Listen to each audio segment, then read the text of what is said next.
Hello students, আমি চলে এসেছি পরের টপিক নিয়ে। আজকের টপিক হচ্ছে উদ্ভিদ হরমোন। চলো ঝটপট দেখে নেওয়া যাক। প্রথমে আমরা কিছু বৈশিষ্ট্য দেখব। এই উদ্ভিদ হরমোন একটা উদ্ভিদের কোন কোন জায়গায় তৈরি হয়, মানে উৎস। কাণ্ড এবং মূলের অগ্রস্থ ভাজক কলা। ভাজক কলা বলতে সেই সমস্ত কোষ নিয়ে গঠিত কলা যারা বিভাজনে সক্ষম। এবারে হরমোনকে তো পরিবাহিত হতে হবে উৎস থেকে কর্মস্থলে। সেই পরিবহন কিভাবে সম্পন্ন হয় না, একটা সেল থেকে আরেকটা সেলে ব্যাপন প্রক্রিয়ার মাধ্যমে সম্পন্ন হয়। আর তার মাধ্যম হচ্ছে জাইলেম এবং ফ্লোয়েম। এই জাইলেম এবং ফ্লোয়েম কলার মাধ্যমেই এই হরমোনগুলো পরিবাহিত হয় একটা উদ্ভিদ দেহে। এবারে আমরা জানি হরমোনের কার্যকারিতা হয়ে যাওয়ার পর, অর্থাৎ হরমোন যে কাজগুলো করবার জন্য তৈরি হচ্ছে সেগুলো করবার পর কিন্তু বিনষ্ট হয়ে যায়। তো এর পরিণতিটা আমরা দেখব। অক্সিন, জিববেরেলিন, সাইটোকাইনিন, এই তিনটে হরমোন নিয়ে আমরা কথা বলবো। অক্সিন হরমোন কাজ করার পর নষ্ট হয়ে যায়, জিববেরেলিনও তাই, সাইটোকাইনিনও তাই। তবে প্রত্যেকটা হরমোনই যখন নষ্ট হয় একটা উৎসেচকের দ্বারা হয়। সেই উৎসেচকগুলোর নাম কি? অক্সিন নষ্ট হয় বা অক্সিনের কার্যকারিতা নষ্ট হয় ইন্ডোল অ্যাসিটিক অ্যাসিড অক্সিডেজ উৎসেচকের সাহায্যে। জিববেরেলিনের ক্ষেত্রে কি? জিববেরেলিক অ্যাসিড অক্সিডেজের সাহায্যে। আর সাইটোকাইনিনের ক্ষেত্রে কি? Cytokinin oxidase. ঠিক আছে, তো এই তিনটে নাম আমাদের একটু মনে রাখতে হবে। এবারে আমরা এই তিনটে হরমোন সম্পর্কে পড়ব, খুবই সোজা জিনিস। প্রথমে আমরা দেখছি অক্সিনের সম্পর্কে। অক্সিনের মধ্যে আমরা দেখব রাসায়নিক উপাদান যেগুলো রয়েছে কার্বন, হাইড্রোজেন, অক্সিজেন, নাইট্রোজেন। এবং প্রাকৃতিক অক্সিন কি কি? IAA indole acetic acid, IBA indole butyric acid. আর কৃত্রিম অক্সিনের নাম কি কি? IPA NAA 240। আচ্ছা, এবারে আমরা দেখে নেব যে অক্সিন হরমোনকে প্রথমে কোথায় পাওয়া গেছিল বা প্রথম কোন বিজ্ঞানী আবিষ্কার করেছিলেন। বিজ্ঞানী ভেন্ট জোই নামক উদ্ভিদে প্রথম একে দেখতে পান অক্সিন হরমোনকে। এবারে মোস্ট ইম্পর্টেন্ট হরমোনের যে পার্টটা মোস্ট ইম্পর্টেন্ট হয়, যে অক্সিনের রোল বা তার ফাংশন কি কি, কার্যকারিতা। প্রথমেই দেখব অগ্রস্থ প্রকটতা, এপিক্যাল ডমিনেন্স। কি হয়? এই যে আমি একটা ছবি এঁকেছি, এটা যদি আমি একটু জুম করি, এক্ষেত্রে দেখব যে এই যে অগ্রমুকুলটা, এই যে অগ্রমুকুল, এটার অক্সিনের প্রভাবেই অগ্রমুকুলের বৃদ্ধি হয়। এবারে আমরা যদি এই অগ্রমুকুলটাকে কেটে দিই, দেখব আমাদের পার্শ্বীয় মুকুল বা কাক্ষিক মুকুলের বৃদ্ধি হয়েছে। অর্থাৎ অক্সিন কিন্তু অগ্রভাগের প্রকটতায় সাহায্য করে। সেই জন্যেই এটার ফাংশনটার নাম দেওয়া হয়েছে অগ্রস্থ প্রকটতা বা এপিক্যাল ডমিনেন্স। অর্থাৎ অক্সিন হরমোনের এই ধরনের যে শারীরবৃত্তীয় ঘটনা, এটাকেই বলে অগ্রস্থ প্রকটতা। সেকেন্ড হচ্ছে পার্থেনোকার্পি। এটা একটা বেশ ইন্টারেস্টিং বিষয়। আমরা সাধারণত জানি পরাগ মিলনের পর নিষেক সম্পন্ন হয়। মানে আমি যদি এইটাকে হয়তো বুঝতে পারছো, যেটা একটা আমি এটা হচ্ছে গর্ভমুণ্ড, এটা গর্ভদণ্ড, এটা গর্ভাশয়।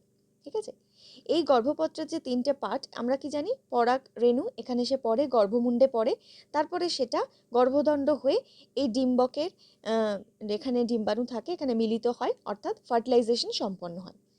এবং এই নিষেক বা ফার্টিলাইজেশনের পরে আমরা জানি ডিম্বাশয় ফলে পরিণত হয় এবং ডিম্বক বীজে পরিণত হয়। কিন্তু যদি নিষেক সম্পন্ন না হয় তাহলে তো এই ঘটনাটা ঘটবে না। কিন্তু আমরা জানি, মানে আমরা দেখছি অক্সিন হরমোনের প্রভাবে কিন্তু নিষেক ছাড়াই ডিম্বাশয়টা ফলে পরিণত হয়। তাই সেক্ষেত্রে যখন নিষেক ছাড়াই ডিম্বাশয় অক্সিন হরমোনের প্রভাবে ফলে পরিণত হচ্ছে, সেই ফল কিন্তু হয় বীজহীন। এটা খুব ইম্পর্টেন্ট। আচ্ছা, এরপরে হচ্ছে ট্রপিক চলন। আমরা আগের ভিডিওতেই দেখেছি ট্রপিক চলন সম্পর্কে। অক্সিন হরমোন কি করছে? কাণ্ডের যেদিকে সূর্যের আলো পড়ছে তার ঠিক বিপরীত দিকে অক্সিন বেশি মাত্রায় সঞ্চিত হয়ে, মানে এখানে যদি সূর্যের আলো পড়ে, এই দিকে যদি সূর্যের আলো পড়ে, তাহলে কি হচ্ছে? অক্সিন এখানে বেশি মাত্রায় সঞ্চিত হবে এবং সেখানকার কোষগুলোকে অধিক মাত্রায় বিভাজনে সক্ষম করে তুলবে এবং তার ফলে এখানে কাণ্ড বেঁকে যাবে সূর্যের আলোর দিকে। আবার মূলের ক্ষেত্রে উল্টো। মূলের ক্ষেত্রে কি হচ্ছে না, কম অক্সিন সঞ্চিত হচ্ছে এবং তার বিপরীত দিকের কোষগুলি বেশি পরিমাণে বিভাজিত হয়ে কি করছে না, মূলকে বৃদ্ধি করতে সাহায্য করছে। আচ্ছা, এইবারে আমরা আসবো জিববেরেলিনে। জিববেরেলিন হরমোন সম্পর্কে প্রথমেই মনে রাখতে হবে এটি নাইট্রোজেনবিহীন হরমোন, এটা খুব ইম্পর্টেন্ট পয়েন্ট। প্রাকৃতিক হচ্ছে জিববেরেলিক অ্যাসিড, কৃত্রিম হচ্ছে ইউনিকোনাজল আর হচ্ছে ড্যামিনোসাইড। আবিষ্কারটা খুব ইম্পর্টেন্ট, মনে রাখতে হবে বিজ্ঞানী কুরোশোয়া এক ধরনের ছত্রাক জিববেরেলা ফুজিকুরোইতে উনি পেয়েছিলেন। এর কাজগুলো আমরা দেখে নেব। সুপ্তাবস্থা ভঙ্গ, অর্থাৎ বীজ এবং মুকুলের যে সুপ্তাবস্থা সেটাকে ভঙ্গ করতে সাহায্য করে জিববেরেলিক। কিভাবে করে? যখন একদম বীজ থাকে সেখানে জিববেরেলিক অ্যাসিড খুব কম পরিমাণে থাকে, ঠিক যখন অঙ্কুরোদ্গমের পূর্বে অবস্থায় আসছে তখন কি হচ্ছে না জিবরেলিক অ্যাসিড বেশি পরিমাণে তৈরি হচ্ছে। এই জিবরেলিক অ্যাসিড কি করে, এর মধ্যে থাকা আলফা অ্যামাইলেজ নামক উৎসেচককে সক্রিয় করে তোলে। ফলে এই যে শিশু উদ্ভিদ সহজেই এর যে সঞ্চিত খাদ্য ছিল সেটা গ্রহণে সক্ষম হয়। ঠিক আছে, সেই জন্য ওই আলফা অ্যামাইলেজ উৎসেচককে সক্রিয় করে দেয় কে, না জিবরেলিক অ্যাসিড। তাহলে জিবরেলিক অ্যাসিড যদি কম থাকে সেক্ষেত্রে কিন্তু এই অঙ্কুরোদ্গম হবে না, অর্থাৎ বীজ সুপ্তাবস্থা ভাঙতে পারবে না। হ্যাঁ, বীজ সুপ্তাবস্থা না ভাঙলে কিন্তু আমরা বলতে পারবো না যে বীজের অঙ্কুরোদ্গম ঘটছে। ঠিক আছে, তাহলে জিবরেলিক অ্যাসিড যথেষ্ট পরিমাণে না থাকলে কিন্তু অঙ্কুরোদ্গম হবে না বা জীবের সুপ্তাবস্থা ভঙ্গ হবে না। এরপরে আরেকটি ইম্পর্টেন্ট কাজ হচ্ছে বোল্টিং, অর্থাৎ কোনো একটি বামন বা খর্ব গাছে যদি আমরা জিবরেলিক অ্যাসিড প্রয়োগ করি, দেখা যাবে এই যে প্রত্যেকটা পর্ব থেকে যে পাতা উৎপন্ন হয়েছে, বা বলা যায় যেখান থেকে পাতা উৎপন্ন হয়েছে সেই জায়গাগুলোকে পর্ব বলা হয়।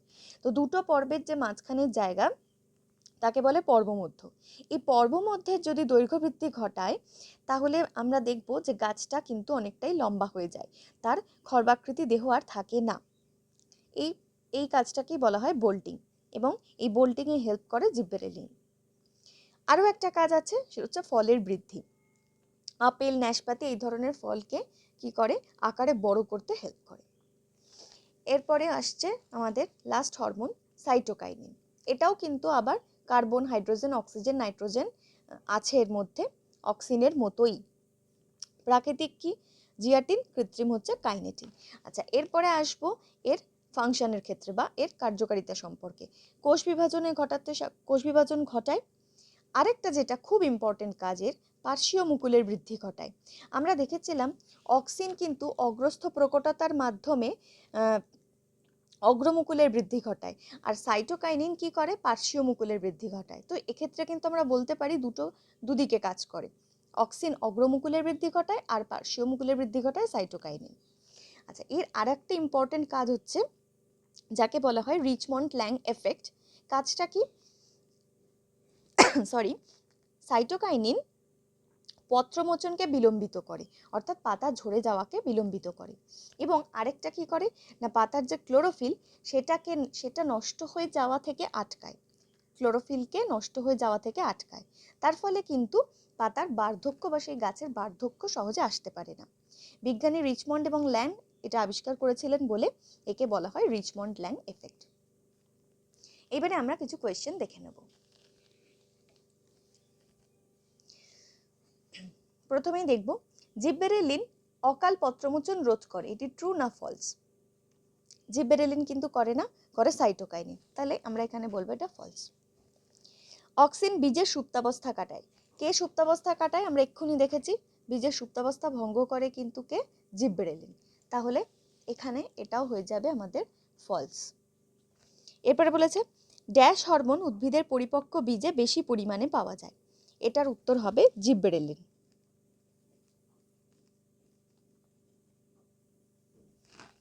পরেরটা কি বলেছে, অক্সিন হরমোন অগ্রমুকুলের বৃদ্ধি রোধ করে, এটি ট্রু না ফলস? কি একটু আমরা দেখে নিই। অক্সিন হরমোন কি করে, অক্সিন হরমোন কিন্তু অগ্রস্থ প্রকটতায় হেল্প করে, তো সেক্ষেত্রে অগ্রমুকুলের বৃদ্ধি ঘটায়, তাহলে এখানে কি হবে, এটা অগ্রমুকুলের বৃদ্ধি রোধ করে না, তো এখানে রোধ করে বলেছে, তাই এটা ফলস। পরেরটা বলেছে উদ্ভিদের মুকুল এবং বীজের সুপ্তাবস্থা কে ভঙ্গ করে, একটু আগেই আমরা পড়েছি জিববেরেলিন।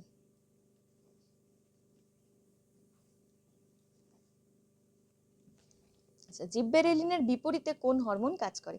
এখানে একটা কথা বলার আছে, কি না একটা হরমোন আছে, এখানে থেকে বোঝাই, একটা হরমোন আছে যেটা বেশি পরিমাণে থাকে, যদি থাকে বীজের মধ্যে তাহলে কিন্তু জিববেরেলিন কম হয়ে যায়। মানে বলা ভালো, যদি জিববেরেলিন কম থাকে ওই হরমোনটি বেশি পরিমাণে থাকবে। তাহলে আমরা কি দেখতে পাচ্ছি যে জিববেরেলিন না থাকলে বীজের সুপ্তাবস্থা ভঙ্গ হবে না। তার মানে ওই হরমোনটি যদি জিববেরেলিন লো থাকলে তখনই বেশি থাকে, তাহলে সেই হরমোনটি কিন্তু সুপ্তাবস্থা ভঙ্গ করতে সাহায্য করবে না। অর্থাৎ ব্যাপারটা এরকম দাঁড়ালো, যখন হায়ার জিববেরেলিক অ্যাসিড থাকছে তখনই কিন্তু আমাদের বীজের সুপ্তাবস্থা ভঙ্গ হচ্ছে বা বীজের অঙ্কুরোদ্গম হচ্ছে, তাই না? আমাদের অঙ্কুরোদ্গমের শর্তই তো হচ্ছে হায়ার জিবরেলিক অ্যাসিড, কিন্তু যদি সেটা লোয়ার হয় তাহলে বীজের অঙ্কুরোদ্গম হবে না। এবারে উত্তরটা হচ্ছে অ্যাবসাইসিক অ্যাসিড। এই হরমোনটা যখন বেশি থাকছে, যখন এটা হায়ার হয়ে যাচ্ছে, তখন কিন্তু কি করছে, যখন এটা হায়ার হচ্ছে তখন জিবরেলিক অ্যাসিড লোয়ার থাকছে। তাহলে কি হচ্ছে, লোয়ার জিবরেলিক অ্যাসিডে অঙ্কুরোদ্গম হচ্ছে না